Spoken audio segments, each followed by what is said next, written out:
dialogaban dos pueblos chatinos.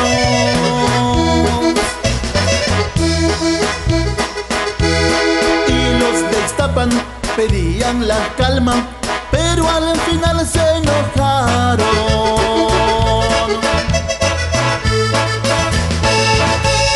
Tengo testigos de lo que estoy cantando, el mismo gobierno bien lo sabe.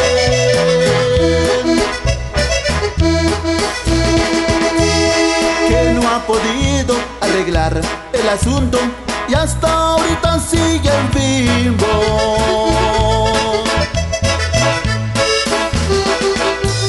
Y ahora la guerra que hay allá en la sierra, pues ya ni cómo pararla.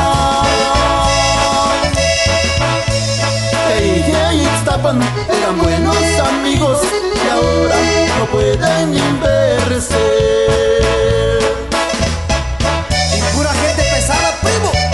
Y esto es Del Mundo Records. ¡Hey! Yo creo que los dos pueblos son iguales y por eso la mata sigue tanto.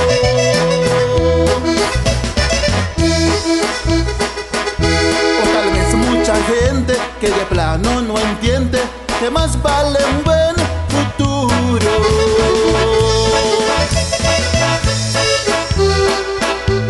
Por último quiero darles un consejo a ambos pueblos chatinos: que hagan lo posible de buscar la paz, pues pelear no da buen fruto.